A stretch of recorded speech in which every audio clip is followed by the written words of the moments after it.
So these are my last remarks. And these last remarks are, come out of two questions. One from the Secretariat: is there a certain universal culture that is needed for the new development paradigm, core values? And the other one comes from Mark, who asked me, what would culture look like in Bhutan in the 21st century? So I don't know if I'm going to succeed in answering these questions, but let me try. Okay. Aside from idealized qualities such as compassion, empathy, a focus away from the individual ego, justice, tolerance, cooperation, I think somebody yesterday said that these are does anyone know a human being that encompasses all of these? It might be idealized. But in the new development paradigm, what we're talking about is that we're taking culture and spirituality extremely seriously. And that in itself is really an innovation. And this is and it should be strongly integrated into education, governance, environmental conservation, and all the other domains.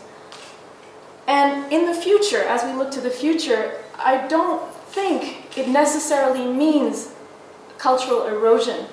Culture could be stronger. There could be greater engagement in Buddhist philosophies. A greater engagement with GNH, cultural analysis, and cultural preservation and promotion. And here I'm just going to suggest a few things. Culture with humility. So we work on GNH and NDP here in Bhutan and let others learn from what works. Culture with awareness. That culture, we want to promote culture, but also it's important to be aware that sometimes, despite the most well-intended cultural interventions, there are sometimes unintended harms. To be aware of that, that's really important. And critical engagement, to be wary of failed development models that people might propose bringing to Bhutan. Be very critical. And so to pay attention to the gaps. Youth, this came out I think in the working group meeting last year. Youth, gender, pastoralists. And I think the last point I'll make is also the need for cultural analysis. But not just cultural promotion and preservation, but cultural analysis.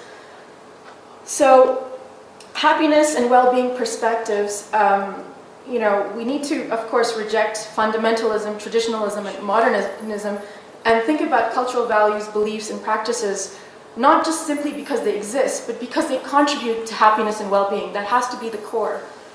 And I think for GNH is a very quantitative survey. It would be very useful to expand it to include qualitative aspects. What that means is collecting people's stories, their everyday stories, their experiences, their narratives, and to try to understand why sometimes there's differences in GNH.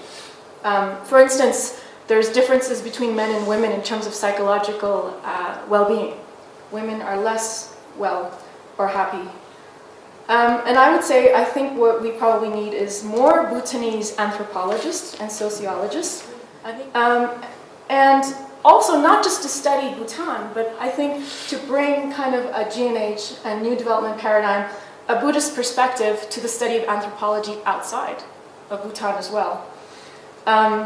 So something that combines, a kind of more holistic development, a more sensitive globalization, and the core concepts of NDP to Bhutan and to the wider world.